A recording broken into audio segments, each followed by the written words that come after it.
Hello guys, मैं RD. Yadav आप सभी लोगों का नॉलेज इंस्टीट्यूट में एक बार फिर से स्वागत करता हूं। आज मैं आपके सामने प्रेजेंट हूं वोकेबलरी का एक नया टॉपिक लेकर, जिसका नाम है क्लोज वर्ड। तो क्लोज वर्ड क्या है, इसके बारे में बता देता हूं। क्लोज वर्ड मतलब होता है कि ऐसे वर्ड्स जिनका जो मीनिंग होता है उसमें बहुत ही क्लोज डिफरेंस होता है, उनके बीच का अंतर बहुत कम होता है। और इसको अक्सर हम जो है गलत कर देते हैं एग्ज़ाम में, क्योंकि इसमें कन्फ्यूजन बहुत रहता है और इसका मिसयूज कर देते हैं। मतलब इनमें डिफरेंस ज़्यादा नहीं होता है तो हम उसको सिमिलर मान लेते हैं, लेकिन एग्ज़ाम के पॉइंट ऑफ व्यू से जो है वो मिस्टेक हो जाता है। ठीक है ना। तो इसे आप लोगों को समझना बहुत ज़रूरी है, इनके बीच का डिफरेंस जो है उसको समझना बहुत ज़रूरी है। तो चलिए शुरू करते हैं आज का सेशन। तो आज का पहला वर्ड लेते हैं एक्सेप्ट। एक्सेप्ट मीन्स होता है टू रिसीव अ थिंग, यानी किसी चीज़ को स्वीकार करना। और दूसरा एक्सेप्ट, देखिए दोनों का प्रोनाउंसिएशन सेम यानी होमोफोन्स है, लेकिन दोनों की मीनिंग में डिफरेंसेस है। तो इस एक्सेप्ट का मतलब होता है लिविंग अपार्ट और एक्सक्लूडिंग, यानी के अलावा, किसी चीज़ के अलावा कोई दूसरी चीज़ ले लेना। जैसे कि मान लीजिए कि I purchased pen accept pencil. ठीक है ना। मतलब पेंसिल के अलावा मैंने क्या ले लिया, पेन ले लिया, यानी पेंसिल को छोड़कर पेंसिल के स्थान पर मैंने पेन ले लिया। तो एक्सेप्ट मतलब होता है किसी चीज़ के बदले जो है कोई दूसरी चीज़ ले लेना, यानी उसके स्थान पर कोई दूसरा काम कर देना, उसकी जगह ले लेना।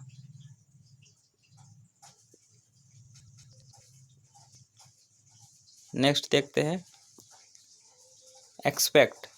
एक्सपेक्ट में मतलब होता है टू होप, यानी किसी चीज़ की उम्मीद लगाना। और सस्पेक्ट मतलब होता है आशंका करना किसी चीज़ का, यानी टू अप्रहेंड, किसी चीज़ का आशंका लगाना। आगे देखते हैं एडॉप्ट। एडॉप्ट में मीन्स होता है अपनाना या गोद लेना, यानी टू एक्सेप्ट या to take another person child, किसी दूसरे के बच्चे को गोद लेना, उसे बोलते हैं एडॉप्ट। या किसी चीज़ को अपना लेना, उसको भी बोलते हैं एडॉप्ट। और दूसरा है एडेप्ट। इसका मतलब होता है निपुण होना, किसी चीज़ में निपुण, यानी प्रोफिशिएंट या एक्सपर्ट। और एडेप्ट, इस एडेप्ट का मतलब होता है टू चेंज अकॉर्डिंगली, यानी ढाल लेना या अनुकूल बनाना या अनुसरण करना, यानी अपने आप को परिस्थिति या वातावरण के अनुकूल जो है अपने आप को ढाल लेना, तो उसे बोलते हैं एडेप्ट। जैसे कि जानवर होते हैं, वो क्या करते हैं, वो अपने आप को वातावरण के अनुकूल ढाल लेते हैं, है ना, क्योंकि उनका बॉडी टेम्परेचर क्या होता है, चेंज होता रहता है एटमॉस्फेयर के अकॉर्डिंग। तो इस प्रक्रिया को बोलते हैं एडेप्टेशन। एडेप्टेशन मतलब अपने आप को ढाल लेना वातावरण के अनुकूल। नेक्स्ट है एल्यूड। एल्यूड का मतलब होता है रिफर्स टू, यानी उल्लेख करना या इशारा करना या संकेत करना, किसी चीज़ की ओर संकेत करना या उसके बारे में बताना, इसको बोलते हैं एल्यूड। या और इल्यूड मतलब होता है टू एस्केप, यानी बच निकलना या कहीं से भाग जाना, इसको बोलते हैं इल्यूड। अगला है अल्टरनेट। अल्टरनेट मतलब होता है वन आफ्टर अनदर, यानी एक को छोड़कर एक, एक छोड़कर एक, वन आफ्टर अनदर मतलब एक के बाद एक, लगातार कोई चीज़। अल्टरनेटिव मतलब होता है एक के बाद एक आता रहे कोई चीज़। और अल्टरनेटिव मीन्स होता है अवेलेबल इंस्टेड सब्स्टिट्यूट, यानी विकल्प होना, किसी चीज़ का बहुत सारा ऑप्शन होना, कई विकल्प होना। और ये देखिए ऑरल और ओरल, इसमें भी डिफरेंस देखिए। AURL ऑरल, और इसका मतलब होता है ऑफ ईयर, यानी कान से संबंधित, कान से संबंधित कोई चीज़ होगी तो उसे बोलेंगे ऑरल। और ORAL ऑरल, इसका मतलब होता है वर्बल, यानी मौखिक, यानी मौखिक रूप से कोई चीज़ बताया गया। एक और होता है, एक ऑरल होता है, एक वर्बल होता है।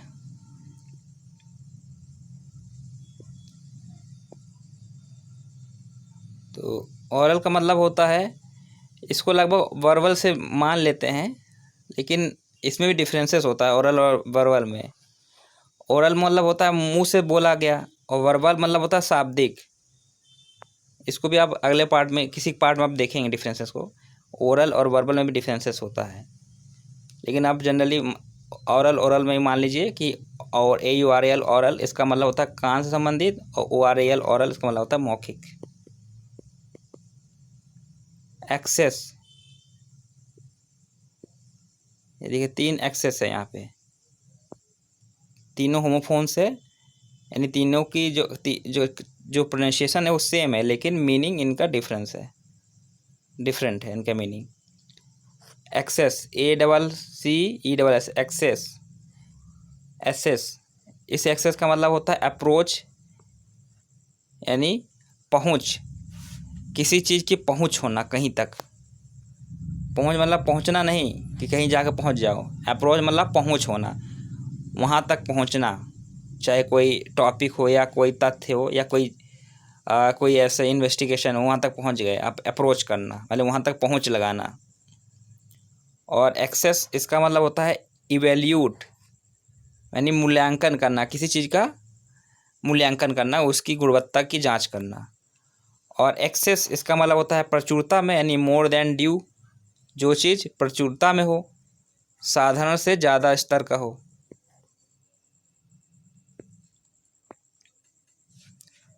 और एडवर्स, इसके साथ प्रीपोजिशन टू लगता है, एडवर्स, एडवर्स टू, ये फिक्स प्रीपोजिशन है। तो एडवर्स टू मतलब होता है टू डिसलाइक, यानी नापसंद करना या किसी चीज़ से घृणा करना। और एवर्स, एवर्स का मतलब होता है अनफेवरेबल होना, यानी किसी के पसंद के विपरीत होना,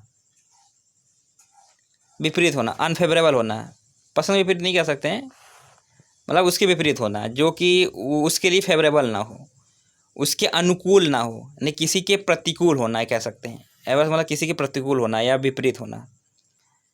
और ये देखिए, ये बहुत ही इंपॉर्टेंट है, ये एडवाइस और एडवाइस, दो एडवाइस है।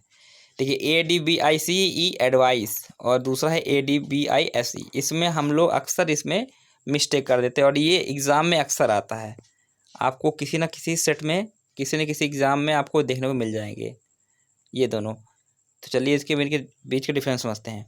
ADVICE, ये एडवाइस जो है ये नाउन के रूप में इस्तेमाल होता है, जिसका मतलब होता है सलाह, सलाह देना नहीं, सलाह, एन ओपिनियन। और दूसरा है ADVISE एडवाइस, इसका मतलब होता है, ये एक वर्ब के रूप में इस्तेमाल होता है, जिसका मतलब होता है सलाह देना या to offer an opinion.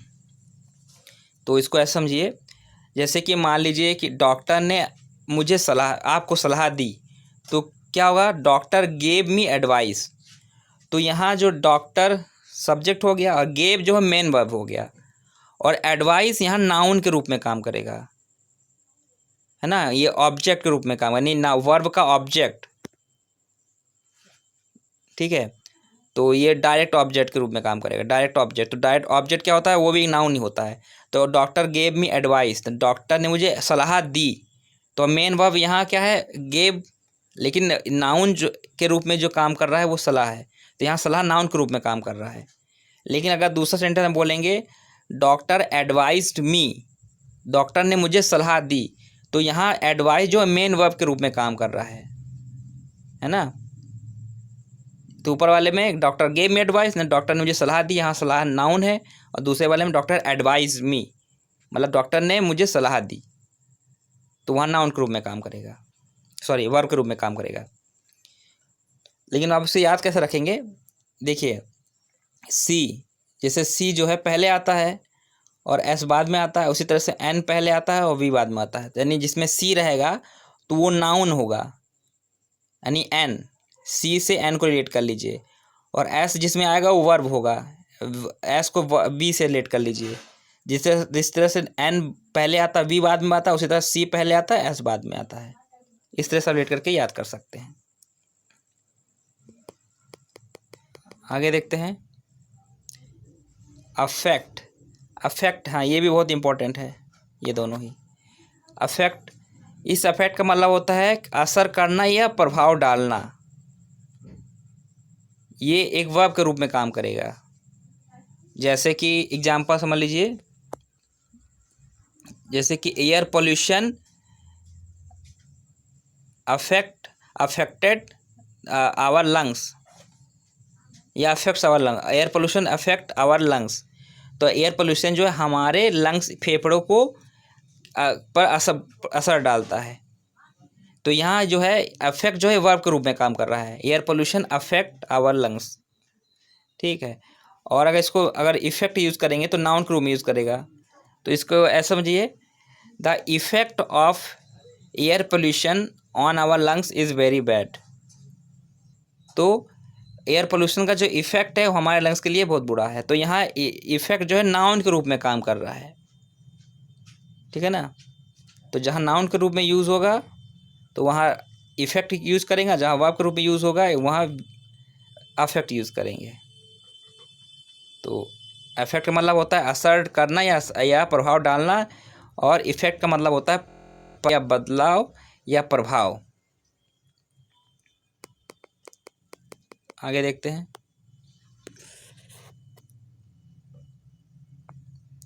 Opposite, इसका मतलब होता है प्रॉपर, यानी उपयुक्त या उचित, कोई उचित या प्रॉपर होना।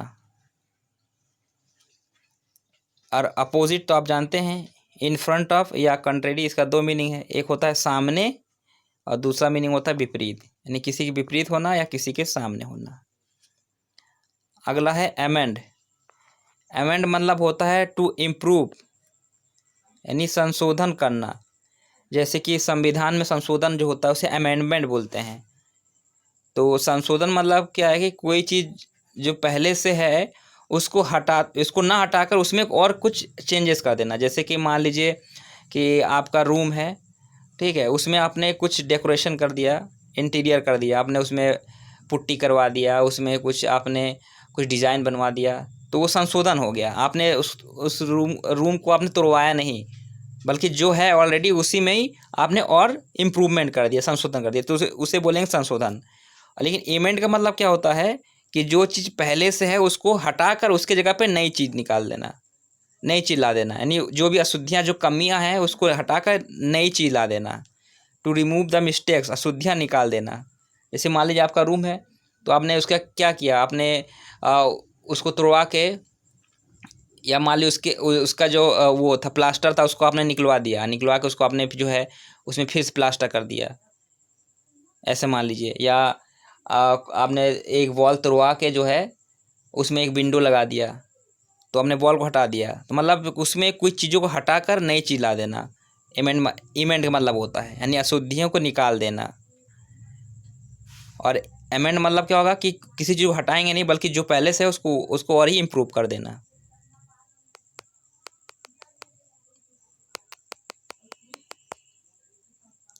आगे देखते हैं। मोरल मतलब होता है मोरल सेंस, यानी नैतिक। और अमोरल, इसमें अक्सर कन्फ्यूजन उसमें होता है इन दोनों में, अमोरल और इमोरल। तो अमोरल मीन्स होता है हैविंग नो मोरल सेंस, जिसमें कोई मोरल सेंस ही ना हो, ना तो नैतिक हो ना तो अनैतिक हो। नहीं नैतिक, ना ही नैतिक और ना ही अनैतिक, जिसमें नैतिकता का कोई सेंस ही ना हो। और इमोरल मतलब होगा मोरल का निगेटिव सेंस, यानी अनैतिक, not conforming to moral standard, यानी अनैतिक होना, जो नैतिक का उल्टा होता है।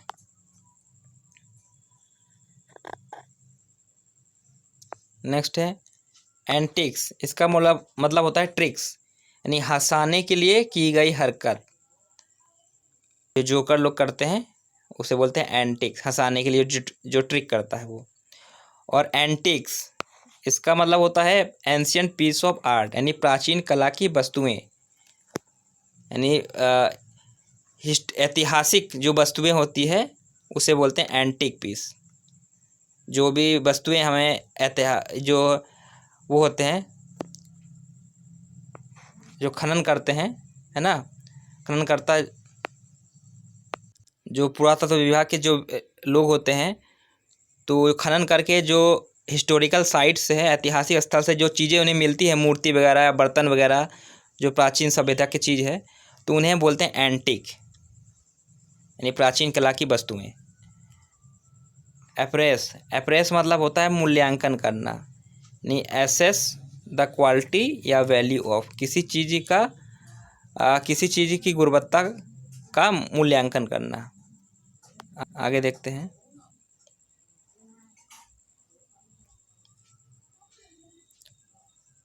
अप्रेस, इसका मतलब होता है इन्फॉर्म, यानी किसी सूचित करना। अगला है एल्यूजन, एल्यूजन मतलब होता है इनडायरेक्ट रेफरेंस, यानी संदर्भ में अप्रत्यक्ष रूप से, यानी अप्रत्यक्ष रूप से किसी के बारे में बताना, उसको बोलते हैं एल्यूजन। और इल्यूशन मतलब होता है भ्रम, डिसेप्शन, भ्रम, भ्रम। जैसे कि लोग जो है ड्रिंक करने के बाद, जो है अल्कोहल लेने के बाद उन्हें इल्यूशन होने लगता है, भ्रम पैदा हो जाती है। जो चीज़ है नहीं हकीकत में, वो भी उन्हें दिखाई देने लगता है। जो नहीं है वो दिखाई देता है, जो है वो दिखाई देता है, यानी भ्रम की स्थिति पैदा होती है। तो इल्यूशन मतलब तब भ्रम पैदा हो जाना। जैसे मिराज, मरीचिका, तो वो एक इल्यूशन है। जैसे कि मरीचिका क्या होता है, रेगिस्तान में जो है रेत जो होती है, तो दूर से हमें ऐसे दिखाई देता है कि वहाँ पानी है, लेकिन वो रहता है रेत। तो रेत ऐसी इस तरह से चमकता है, तो हमें वो पानी जैसे प्रतीत होता है। तो वहाँ इल्यूशन, भ्रम पैदा हो जाता है हमें कि पानी है वहाँ पे, लेकिन हकीकत में वहाँ पानी होता नहीं। बिसाइड, बिसाइड मतलब होता है बाय द साइड ऑफ, यानी के बगल में। और बिसाइड्स मतलब होता है अपार्ट फ्रॉम, के अलावा। इसमें भी जो है बहुत कन्फ्यूजन रहता है, ये भी एग्ज़ाम्स में अक्सर आते हैं। तो बिसाइड, साइड, इसको ऐसे याद रखिए, साइड, जिसमें जाएगा साइड। साइड मतलब क्या होता है, बगल में, यानी किसी के बगल में होना, साइड। जैसे कि मान लीजिए मोहन के बगल में सोहन बैठ गया, तो Sohan sat beside Mohan, Sohan sat beside Mohan, यानी सोहन मोहन के बगल में बैठ गया। बगल में होना, एकदम सट के होना, तो उसे बिसाइड बोलते हैं, यानी साइड। तो साइड से आप याद रखिए, साइड मतलब बगल में। और साइड्स, बिसाइड्स, तो जिसमें एस रहेगा, इसका मतलब होता है के अलावा, अपार्ट फ्रॉम। बिसाइड्स, इसका मतलब किसी चीज़ के अलावा कोई दूसरा काम कर लेना। जैसे कि आई परचेज्ड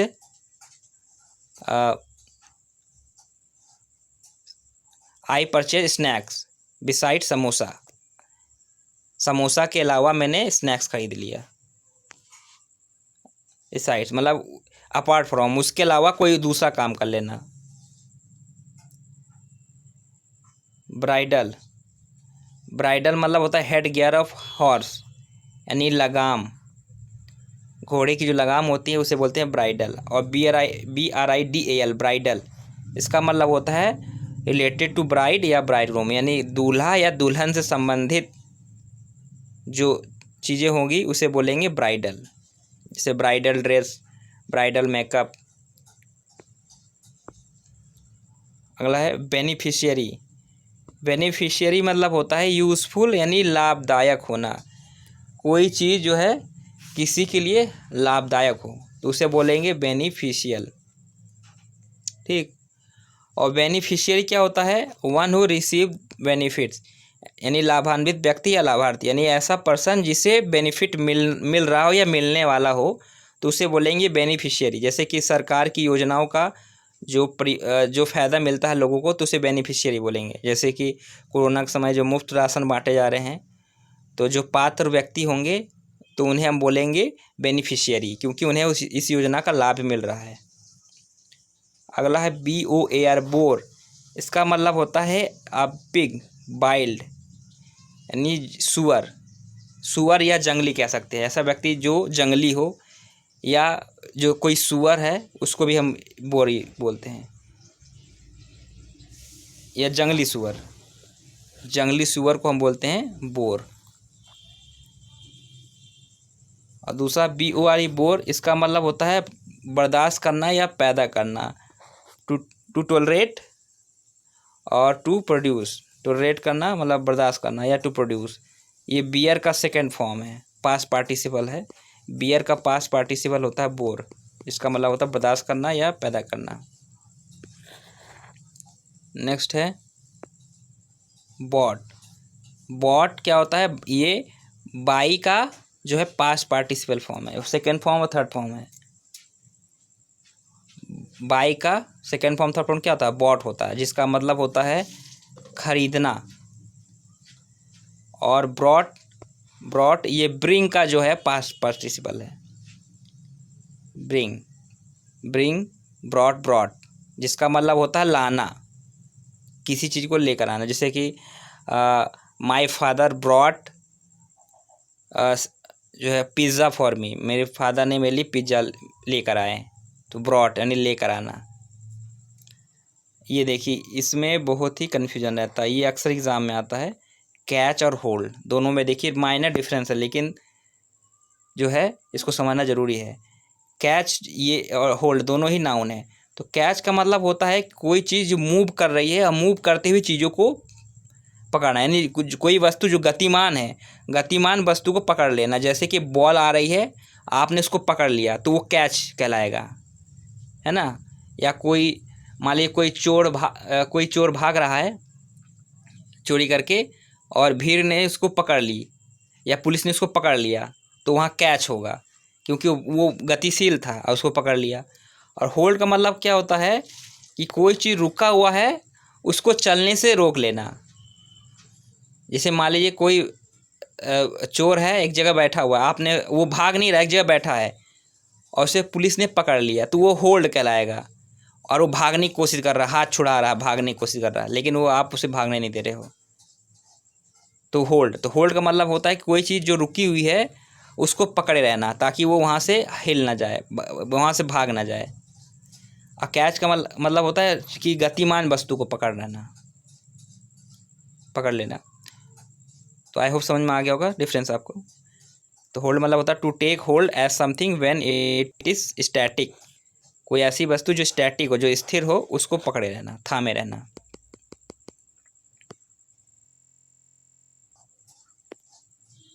आगे हैं चाइल्डिश और चाइल्ड लाइक। देखिए आपको लगभग सेम लग रहा होगा, लेकिन इसमें डिफरेंसेस है। चाइल्डिश मतलब होता है फुलिश, यानी बेवकूफ़ी भरा या बचकाना हरकत, यानी बेवकूफ़ी भरी हरकत करना, बच्चों की जैसे हरकत करना, उसे बोलेंगे चाइल्डिश। और चाइल्ड लाइक मतलब चाइल्ड लाइक, बच्चों के जैसा, तो इसका मतलब होता है इनोसेंट या मासूम, बच्चों के जैसा मासूम, इसको ऐसे याद कर सकते हैं, चाइल्ड लाइक, है ना।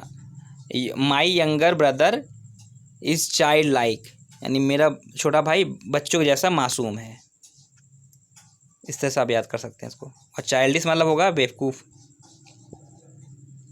आगे कॉन्टिन्यूअल। कॉन्टिन्यूअल मतलब होता है नियमित रूप से, यानी हैपनिंग रिपीटली, कोई चीज़ जो लगातार होती रहे बिना गैप के साथ। जैसे कि सॉरी गैप के साथ गलत बता दिया मैंने। हैपनिंग रिपीटली नियमित रूप से, यानी कोई चीज़ नियमित रूप से हो और उसमें गैप भी हो सकता है। जैसे कि मान लीजिए कि आप विद्यालय जाते हैं, तो आप नियमित रूप से विद्यालय जा रहे हैं, लेकिन ऐसा तो है नहीं कि हफ्ते के 7 दिन जाते हो। तो संडे को आप नहीं जाते हैं, और जब गेस्टेड हॉलीडे पड़ता है या त्यौहार आता है तब आप, जब इस विद्यालय बंद रहता है तब उस समय विद्यालय नहीं जाते हो, लेकिन आप नियमित रूप से जाते हैं, लेकिन यहाँ पे ब्रेक हो जाता है, कभी आप बीमार पड़ गए उस दिन नहीं गए। तो ये ऐसा काम जो नियमित रूप से चलता रहे लेकिन गैप ले लेकर, उसमें थोड़ा गैप हो। और कॉन्टीन्यूअस मतलब होता है कि बिना गैप के, हैपनिंग रिपीटली विदाउट ब्रेक, बिना गैप के कोई चीज़ होना। जैसे कि मान लीजिए कि क्लॉक है, तो क्लॉक के जो हैंड्स होते हैं, जो सुई होती है, वो बिना गैप लेके चलती है ना, लगातार चलती रहती है, वो रुकती नहीं है। या फैन है, फैन जब आप ऑन करते हैं तो रुकती नहीं, बिना गैप लिए चलती है।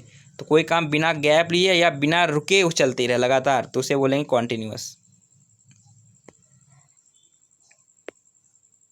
आगे क्रेडिबल। क्रेडिबल मतलब होता है बिलीवेबल, यानी विश्वसनीय, जिस पर आप विश्वास कर सके, उसे बोलेंगे बिलीवेबल। और क्रेडिटेबल मतलब होता है सम्माननीय, यानी प्रेज वर्थी या ऑनरेबल, कोई व्यक्ति जो बहुत सम्माननीय है उसे बोलते हैं क्रेडिटेबल, जिसे जो क्रेडिट के लायक हो, सम्मान के लायक हो। आगे देखते हैं सेंस्योर, CENSURE, सेंस्योर। सेंस्योर इसका मतलब होता है टू क्रिटिसाइज या निंदा करना, किसी की निंदा करना या आलोचना करना। और सेंसर, जो सेंसर बोर्ड होता है, फिल्म प्रमाणन जो बोर्ड होता है जो सेंसर करती है, मूवी में कट लगाती है। जैसे मान लीजिए कोई मूवी रिलीज़ होने वाली, तो पहले रिलीज़ होने से पहले सेंसर बोर्ड के पास जाता है, तो अगर उसे कोई सीन अगर आपत्तिजनक लगता है तो उस सीन को हटा देता है उस मूवी से। तो सेंसर बोर्ड का यही काम होता है। तो सेंसर क्या होता है? Official licensing of film etcetera, यानी मूवी को लाइसेंस देने की जो संस्था है, जो मूवी को मान्यता, कोई मूवी या फिल्म को मान्यता देती है, उसे बोलते हैं सेंसर। और CANON, कैनन, इसका मतलब होता है रूल या नियम। और CANNON, कैनन, इसका मतलब होता है a powerful gun fixed two wheels, यानी जिसे बोलते हैं तोप।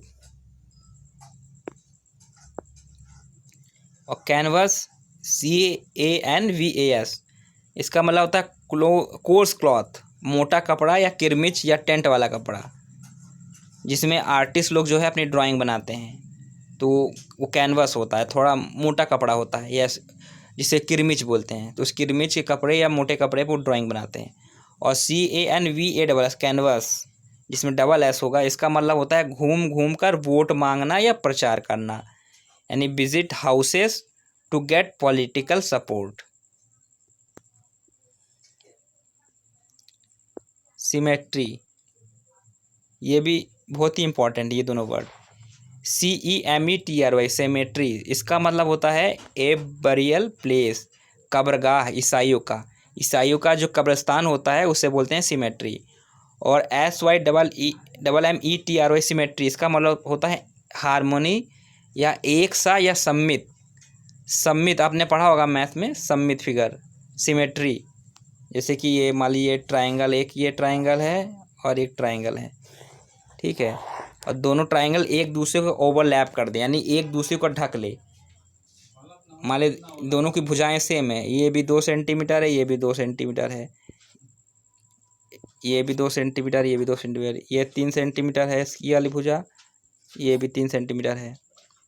तो इन दोनों की भुजाएं सेम होगी तो ये सममित फिगर होगा ना। अगर इसको ऊपर रखेंगे इस फिगर को, तो ये वाला ट्राइंगल जो है इस वाले ट्राइंगल को ढक लेगा, ओवरलैप कर लेगा। तो सिमेट्री मतलब होता है आकार में एक जैसा होना, उसे बोलते हैं सिमेट्री। आगे है कैजुअल। कैजुअल मतलब होता है नॉट फॉर्मल, यानी नॉट टॉकिंग मच इंटरेस्ट, उदासीन या अनौपचारिक रूप से होना। कैजुअल मतलब होता है अनौपचारिक होना। जैसे कि ड्रेस होता है कैजुअल ड्रेस, जैसे कि हम लोग जैसे घरों में या कॉलेज में जो है कैजुअल ड्रेस पहन के आते हैं, या पार्टी वगैरह में कैजुअल ड्रेस पहन के आते हैं ना, मतलब कोई ड्रेस कोड नहीं होता, अनौपचारिक रूप से। लेकिन अगर हम ऑफिस जा रहे हैं, ठीक है, विद्यालय गलत मैंने बोल दिया, विद्यालय में तो ड्रेस कोड होता है, तो ऑफिस में या विद्यालय में तो वो एक अलग से यूनिफॉर्म होता है, तो वो औपचारिक होता है। तो कैजुअल मतलब होता है अनौपचारिक, यानी जो ऑफिशियल ना हो। और दूसरा मतलब होता है उदासीन रहना, किसी चीज़ के प्रति इंटरेस्ट ना लेना, 2 मीनिंग है। और कॉजल मतलब होता है रिलेटिंग टू कॉज, यानी कारण संबंधी, किसी चीज़ का कारण होना, तो उसे बोलेंगे कॉजल। अगला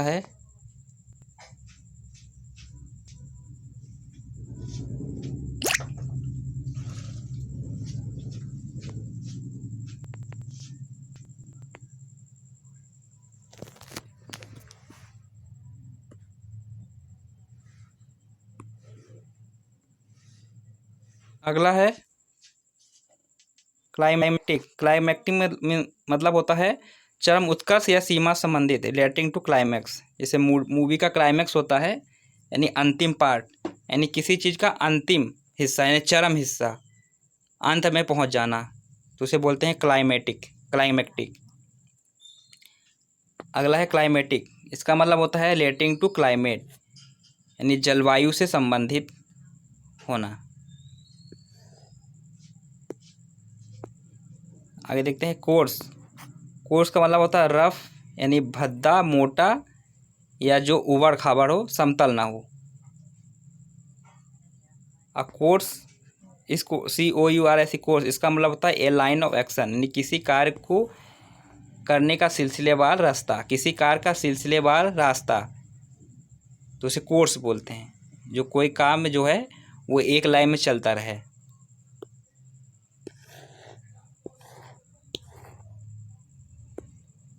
नेक्स्ट है confident.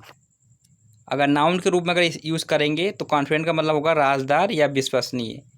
A person who is interested with secrets, ऐसा व्यक्ति जिससे आप अपने सीक्रेट्स यानी अपने राज को साझा कर सकते हो, क्योंकि वो विश्वसनीय है। यानी ऐसा व्यक्ति जो विश्वसनीय हो, उससे आप अपने जितने भी सीक्रेट्स है उसको शेयर कर सकते हैं। और अगर इसको एडजेक्टिव रूप में अगर यूज़ करेंगे तो एडजेक्टिव के रूप में होगा इस्तेमाल आत्मविश्वास के साथ, sure and certain, having confidence, confident. जैसे कि I am confident about the result of my examination, मैं अपने परीक्षा के रिजल्ट के लिए बहुत कॉन्फिडेंट हूँ। तो इसका मतलब होगा क्या, कॉन्फिडेंट होगा, मतलब आत्मविश्वास के साथ। आगे कंटेजियस मतलब होता है बीमारी जो छूने से फैले। A disease that spread by contact, जैसे कि दांत खुजली की बीमारी है, छूने होती है, तो जो ऐसी बीमारी जो छूने से लोगों को फैल जाती है, एक दूसरे को टच करने से, तो उसे बोलेंगे कंटेजियस। और कॉन्टिग्यूअस मतलब होता है नियर, यानी सीमांत या पास में होना। और इन्फेक्शियस, ये ऐसी बीमारी है जो हवा के थ्रू फैलता है, जैसे कि जुखाम है, कॉमन कोल्ड है, कोरोना है, ये सब इन्फेक्शियस बीमारी है जो हवा या पानी के थ्रू फैल जाता है एक व्यक्ति से दूसरे व्यक्ति में। और कॉप्स, इसका मतलब होता है अ डिवीजन ऑफ आर्मी, सेना की टुकड़ी को कॉप्स बोलते हैं। और कॉप्स, इस कॉप्स का मतलब क्या होता है, ए डेड बॉडी, मृत शरीर, किसी इंसान का डेड बॉडी जो है उसे बोलते हैं कॉप्स। कार्कस मतलब होता है किसी बड़े जानवर का मृत शरीर, यानी the dead body of a large animal. आगे देखते हैं कॉन्शियस, इसका मतलब होता है टू नो, अवगत होना या जागरूक होना या सचेत होना। कॉन्शियस मतलब किसी चीज़ को के प्रति जागरूक होना या उसको जानने के प्रति उसको जानने के लिए उत्सुक होना, उत्सुकता।